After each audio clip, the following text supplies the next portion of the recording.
ಭಾರತದ star batsman Virat Kohli ODI ಚೇಸಿಂಗ್ನಲ್ಲಿ 8,000 run ಪೂರೈಸಿದ ಇತಿಹಾಸದ 2ನೇ ಆಟಗಾರ ಎಂಬ ದಾಖಲೆಯನ್ನ ಬರೆದಿದ್ದಾರೆ. ಮಾರ್ಚ್ 4ರಂದು ಆಸ್ಟ್ರೇಲಿಯಾದ ವಿರುದ್ಧ ನಡೆದ ಚಾಂಪಿಯನ್ಸ್ ಟ್ರೋಫಿ ಸೆಮಿಫೈನಲ್ಸ್ನಲ್ಲಿ ಅರ್ಧಶತಕ ಪೂರೈಸಿದ ಕೂಡಲೇ ಈ ಮೈಲಿಗಲ್ಲನ್ನ ತಲುಪಿದ್ರು. ಕೊಹ್ಲಿ ಇದನ್ನ ಕೇವಲ 170 ಪಂದ್ಯಗಳಲ್ಲಿ ಸಾಧಿಸಿದ್ದು, ಸಚಿನ್ ತೆಂಡೂಲ್ಕರ್ ನಂತರ ಈ ಸಾಧನೆಯನ್ನ ಮಾಡಿದ 2ನೇ ಆಟಗಾರ ಎನಿಸಿಕೊಂಡಿದ್ದಾರೆ.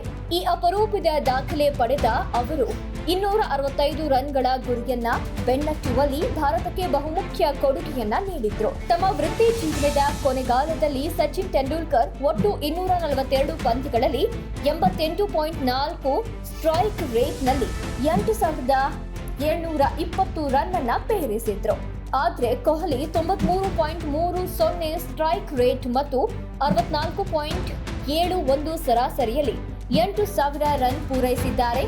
ಟೆಸ್ಟ್ ಕ್ರಿಕೆಟ್ನಲ್ಲಿ ಉತ್ತಮ ಫಾರ್ಮ್ ಕಾಣದೆ ಟೂರ್ನಮೆಂಟ್ಗೆ ಪ್ರವೇಶಿಸಿದ ಕೊಹ್ಲಿ ತಮ್ಮ ಉತ್ತಮ ಆಟದ ಮೂಲಕ ಟೀಕಾಕಾರರಿಗೆ ತಕ್ಕ ಉತ್ತರವನ್ನ ನೀಡಿದ್ದಾರೆ.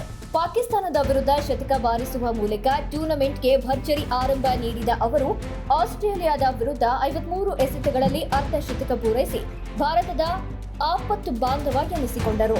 ಕೊಹ್ಲಿ ಈಗ ODI ಶತಕಗಳ ಪಟ್ಟಿಯಲ್ಲಿಯೂ ತೆಂಡೂಲ್ಕರ್ ಅವರನ್ನ ಮೀರಿಸಿದ್ದಾರೆ. ಅವರ ಖಾತೆಯಲ್ಲಿ ಈಗ 51 ಶತಕಗಳಿದ್ದು, ತೆಂಡೂಲ್ಕರ್ 49 ಶತಕಗಳೊಂದಿಗೆ 2ನೇ ಸ್ಥಾನದಲ್ಲಿದ್ದಾರೆ.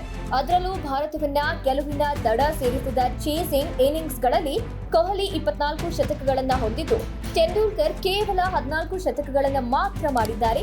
ಈ ಮೂಲಕ ಕೊಹ್ಲಿ ಚೇಸ್ ಮಾಸ್ಟರ್ ಎಂಬ ತಮ್ಮ ಖ್ಯಾತಿಯನ್ನ ಮತ್ತಷ್ಟು ಬಲಪಡಿಸಿದ್ದಾರೆ. ಭಾರತದ ಮಾಜಿ ಕ್ರಿಕೆಟಿಗ ಸಂಜಯ್ ಈ ಹೋಲಿಕೆಯನ್ನ ವಿಶ್ಲೇಷಿಸುತ್ತಾ ಕೊಹ್ಲಿ ಉನ್ನತ ಒತ್ತಡದ ಚೇಸಿಂಗ್ ಪಂದ್ಯಗಳಲ್ಲಿ ಹೆಚ್ಚು ಬಾರಿ ಭಾರತವನ್ನ ಗೆಲುವಿಗೆ ಮುನ್ನಡೆಸಿರುವುದಾಗಿ ಹೇಳಿದ್ದಾರೆ.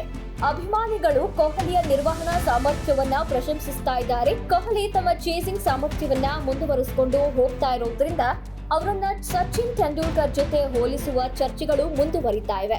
ಆದ್ರೆ ಭಾರತ ಮತ್ತೊಂದು ICC ಟ್ರೋಫಿ ಗೆಲ್ಲಲು ಮುಂದುವರಿತಾ ಇರುವಾಗ ಕೊಹ್ಲಿಯ ಬ್ಯಾಟಿಂಗ್ ಬಲದಲ್ಲಿ ಟ್ರೋಫಿ ತಂದುಕೊಡಲಿದ್ದಾರಾ ಎಂಬ ಕುತೂಹಲ ಮೂಡಿದೆ.